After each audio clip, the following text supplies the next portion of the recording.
What's going on, everyone? It's Mike back again, and Everton have beaten Hull 3-2 in extra time in the FA Cup third round. And before we start, I want to give credit to Hull. They were fantastic for a lot of this game.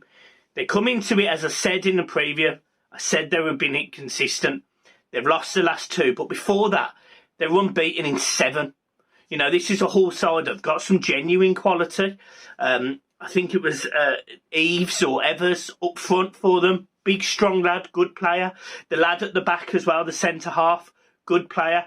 They've got a left-back who was really impressive tonight, really fantastic. Longman comes on, looks a real player as well, who's on loan from Brighton. So this Hull side is a decent outfit.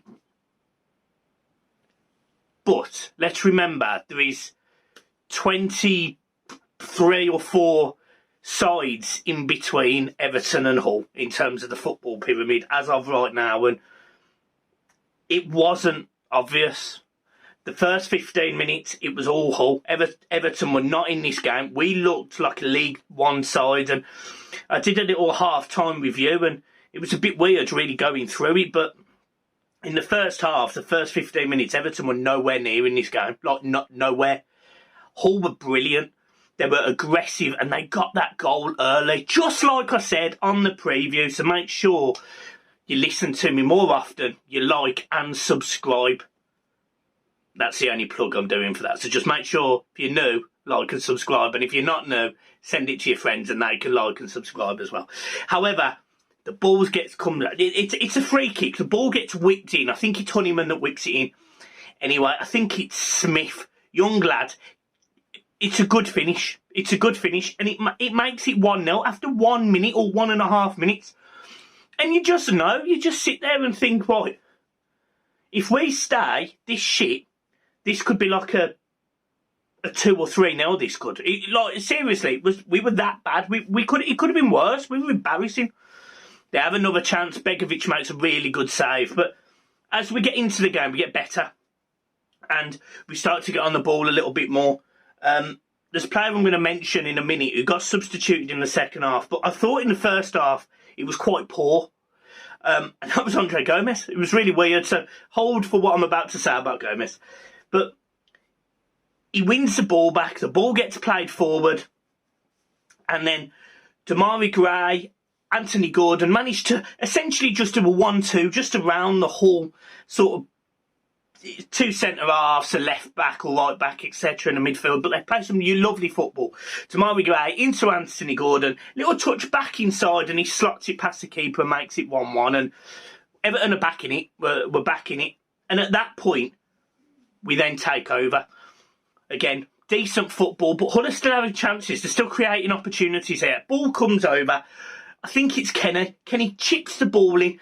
Andre Gomez runs in, gets a header, bounces it off the floor over the keeper. For me, the keeper should save it. It sort of bounces through the keeper's arm.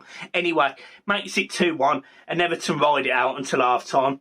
We do have a couple more chances. Gordon gets played through a couple of times. There was many times where we were wasteful in front of goal.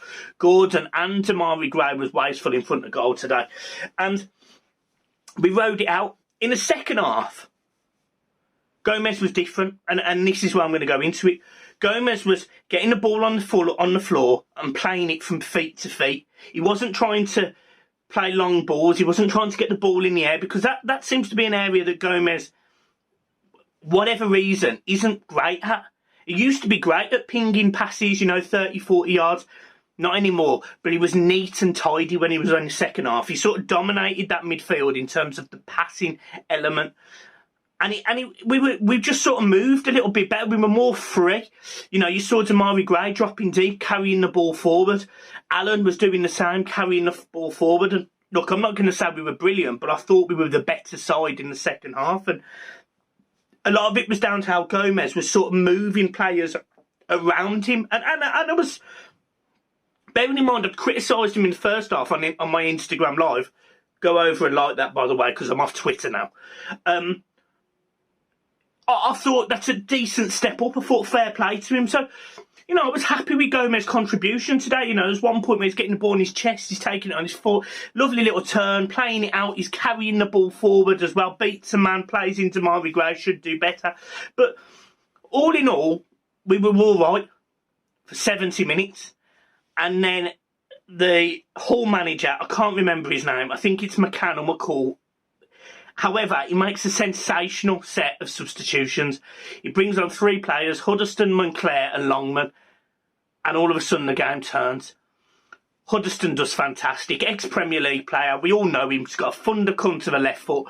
He gets the ball and he carries it, he wins a tackle again, he carries it, he plays it into Moncler, very clever, just gives him a little bit of space, plays it back to Longman, and he curls one, top bin, makes it 2-2, and it was a sensational finish. Begovic can't get anywhere near it. 2-2. Game's on. Game is on at this point, and you're sort of sitting there thinking, as an Everton fan, I'm thinking of Millwall a couple of years ago, you know, where we were 2-1 up and we lose 3-2. That's what I'm thinking at this point. I'm thinking this is going to be a mess. But we don't. We still create chances. There's a couple of opportunities. He brings on Kabarmin towards the end of the game, and he's prepared to carry the ball, and you know, we did all right. We did all right. It was a game that if it was in the FA Cup of old, where there would be replays, a 2-2 wouldn't have surprised me and wouldn't have shocked me, and it would have disappointed me, obviously, and I would have been more angry about it. But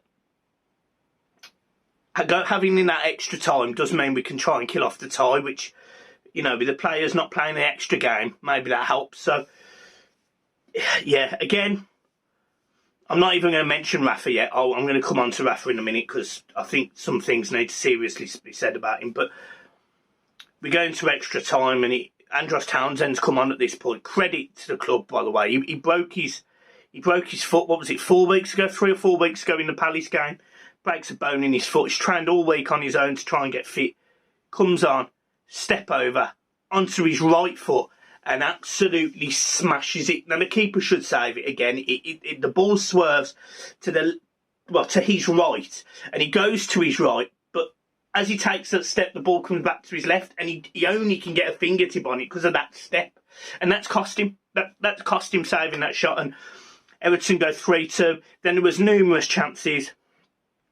4-2. There was a couple of chances for Hull at the end. Could have made it 3-3. Begovic again. Phenomenal save. It brings a lad on called Hines.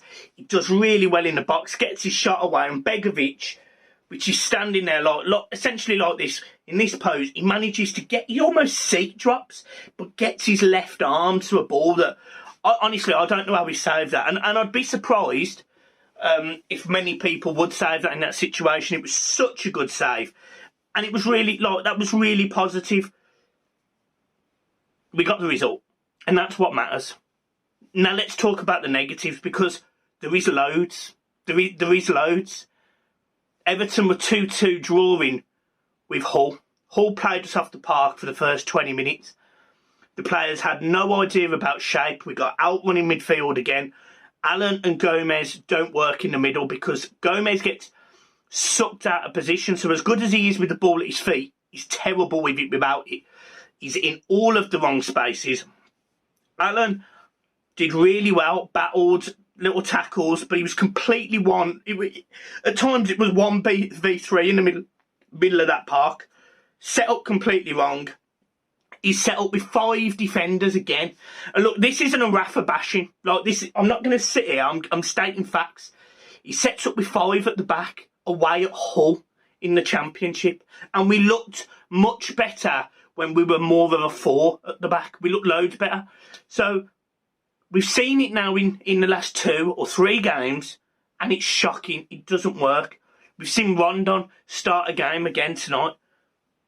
Now, I'm not going to say Rondon didn't work hard tonight, because I think he did work hard. His end product isn't great. He's certainly not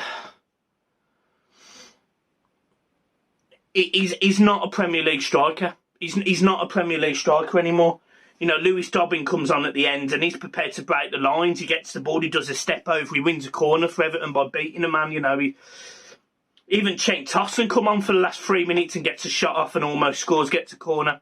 I don't feel like Rondon was particularly great tonight. Although, look, he was better than he has been, so I'm not going to sit here and blast him. But, this was an opportunity for Lewis Dobbin to start a game. A player who can leave on a free in the summer. A player who, has seen lots of Everton players not sign deals and leave. And even if they have had opportunities, for some reason they've ended up coming out of the team and they don't cut it, they don't make it, and they play for other teams in the Championship or the Premier League, and it's not really good enough. There'll be a kid that he will know about who is a similar age to him, Ali Cho. He's going to Dortmund because he didn't want to stay at Everton. This is an Everton side that, in my opinion, just don't have any pathway for these younger players. And this was a perfect opportunity to start Dobbin, and he didn't do it. So I was disappointed at that. His substitutions, he leaves Damari Gray on for 115 minutes. Damari Gray was blowing out of his arsehole after 90 minutes because he'd done so well for us. He was really, in my opinion, he was one of the best players on the Everton side today. But he really impressed me, and he was dead. Like, he was just dead. And we've got the players on the bench to change it. Yes, he does make that change in the second half of extra time. Fair enough, but he didn't need to play the first half of it. He didn't need to. So yeah, I kind of thought that was bad as well.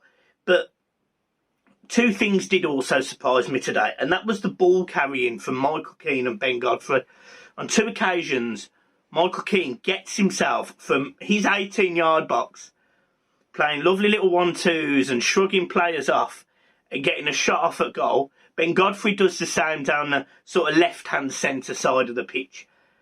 And that's what I like to see. I like to see ball-carrying centre-halves. I like to see your midfielder coming in deep to allow that centre-half to do that. Because naturally, a centre-half is a bigger-built unit, probably less skillful with their feet. But as a result, they're really hard to knock off the ball. And I love seeing that. I love seeing it. And I was impressed by that tonight.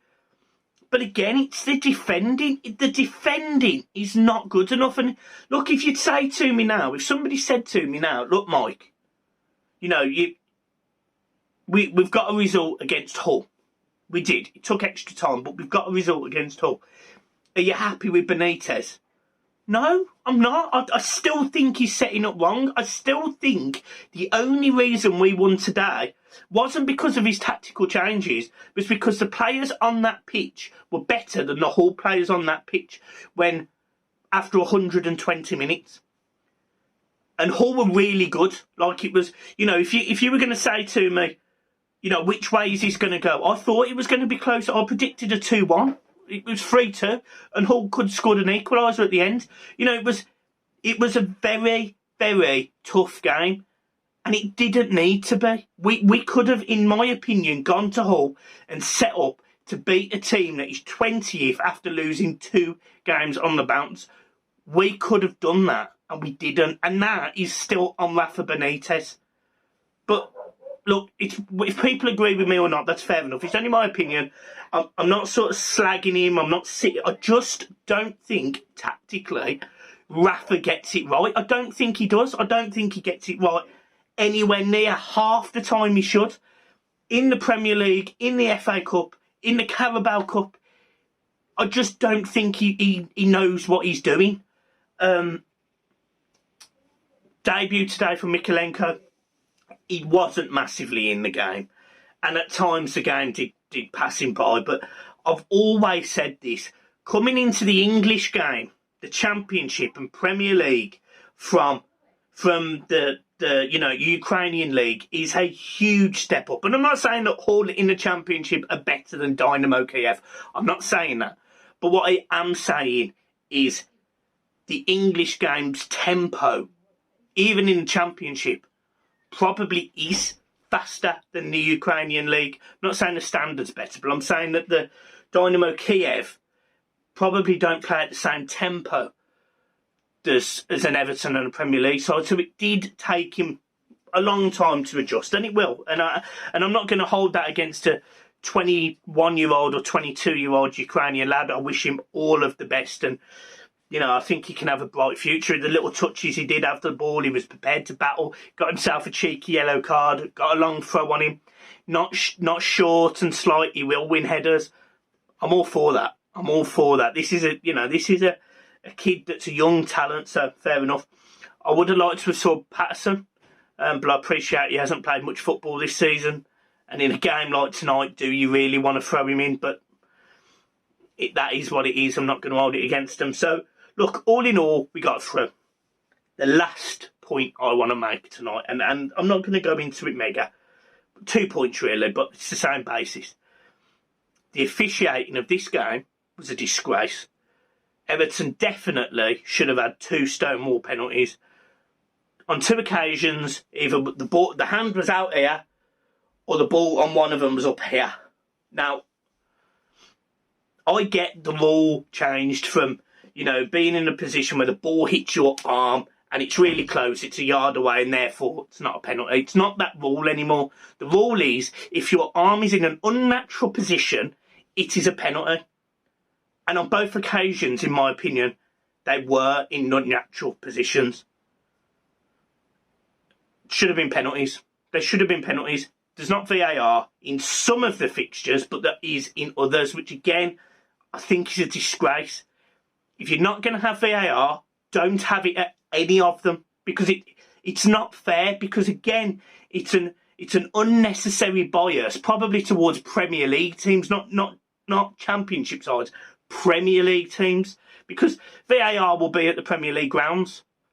It's not fair on Championship sides, League One sides, League Two sides like Cambridge, who went to Newcastle today, and I'm pretty sure they would have had VAR at that game.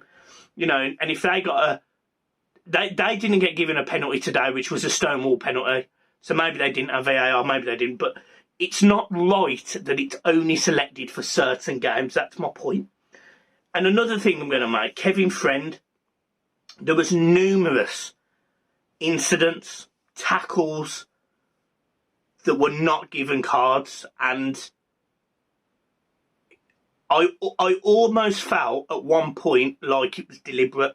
There was a moment where Rondon is one-on-one. Look, he's not beating the man for pace. He's not. I don't even know who it was for Hull. But he's beat his shirt, he's been grabbed, he's got his arm folded over and all sorts of shit. It's clearly a free kick to Everton, like clear as day. You've got the linesman on the right-hand side of Rondon. You've got the referee 20 or 30 yards back chasing. Neither of them can see that that's at least a foul. I'm not saying book the lad, because I'm not one for booking players or whatever, but there was bookings in this game, and there was definitely free kicks that Everton didn't get.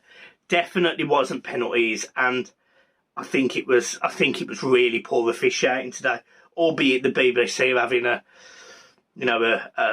debate. Jermaine Jennings is saying that actually, to be fair to Jermaine Jennings, he said that these were penalties, and it was it Tilsley? John, I don't know who was the other commentator, but he was saying that it wasn't, or the ref had a good game, and I don't think he did personally. I thought he had a shocker, but that's just my opinion. All in all, Everton are through to the 4th round, and that is genuinely all that matters. You want a home tie. We want a home tie. I like home ties from the FA Cup because I like to be able to take the little one. I think FA Cup games are really good for kids. It gets them engrossed in football. I know Millsy wants to take his little one. The FA Cup's perfect for that. So a home tie against a team that Everton, on paper, you'd like to think we can beat. Happy days. And I'm just going to end this on one caveat today. I can't even believe I'm going to mention it, but I saw so much shit on Twitter. So I've left Twitter. I'm finished with it. And I've seen so much shit from some certain sets of fans, Brighton and Newcastle. And this isn't a direct dig at either club. but they've definitely been very overconfident. And when West Brom went 1-0 up today, and Cambridge beating Newcastle, I did have a cheeky little smile, I must say. Look, and Everton can't talk, we've just been taken to extra time by Hull. But it did give me a cheeky little smile today. So, look, all in all, we're through to the fourth round. I've had a cheeky little smile on some of the other teams that have, come and stuck and struggled today. Burnley as well at home. But yeah, all in all, I'm not happy with the performance. I'm happy with the result.